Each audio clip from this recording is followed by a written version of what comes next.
Hello, Nikita Lambert here with another video in my car. I haven't done one of these in a while. I'm on my way to have like a brunch with a friend.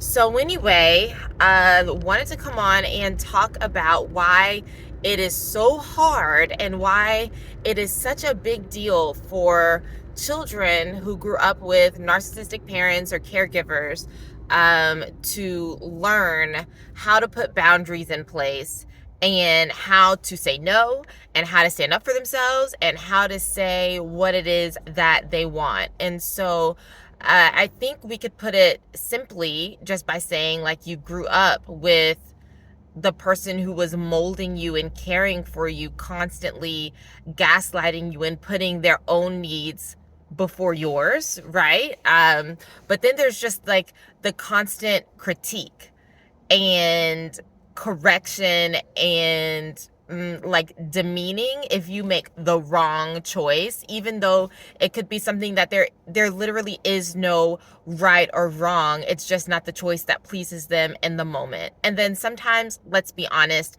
they can't be pleased at all.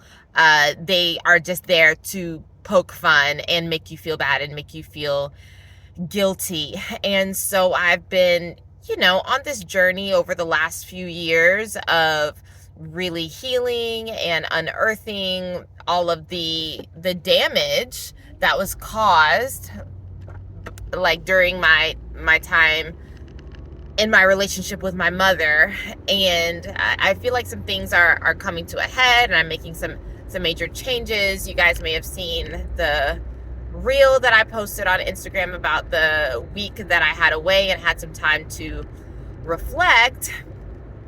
And when I got home, I was sharing with my husband about like why all of this is such a big deal for me. And he knows that I'm kind of rebranding personally, developing and learning how to take up space and act assertively and all the things that I talk to you guys about.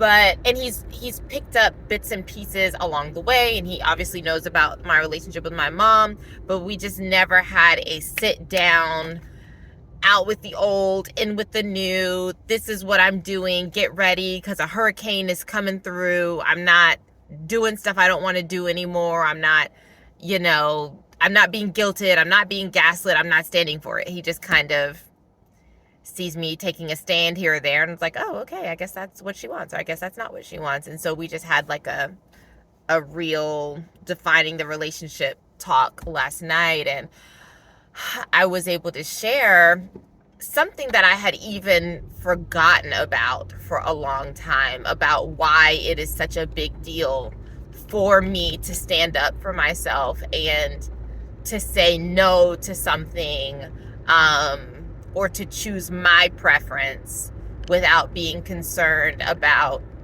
how it makes someone else feel. Obviously, as long as no one's being harmed, right?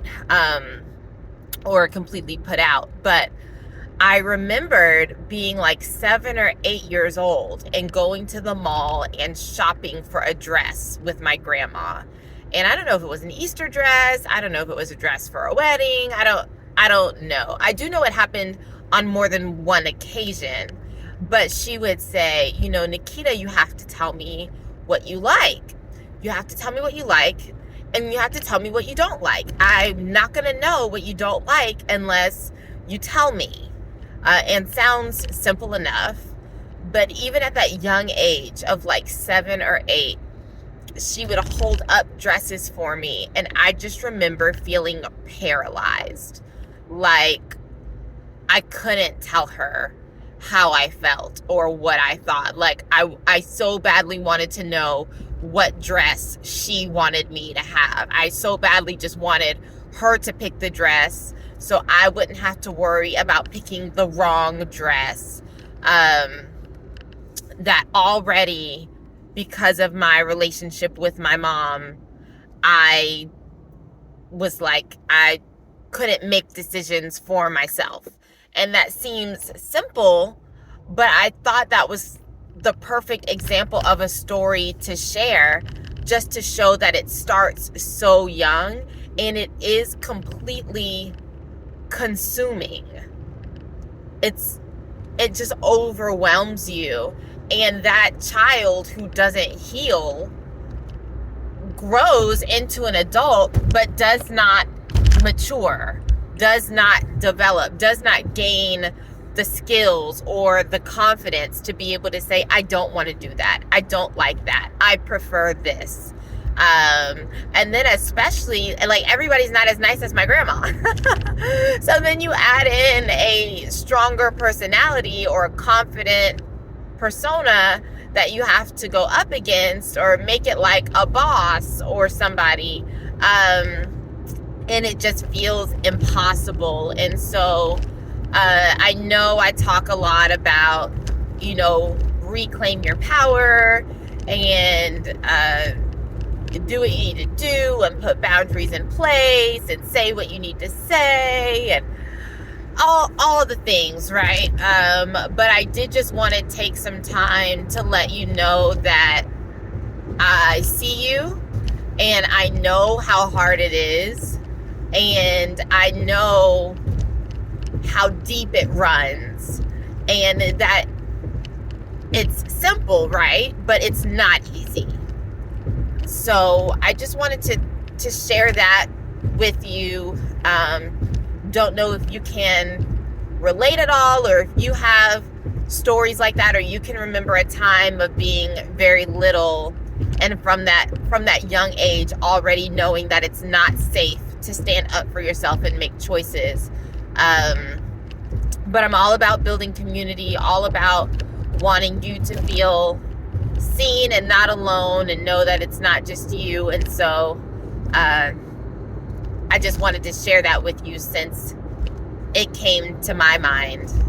And as I am unearthing things and digging things up, I will definitely be sharing more. So, all right, leave me a note in the comments. Can you relate? Have any similar stories? How is it going for you? Learning how to stand up for yourself. I want to hear from you.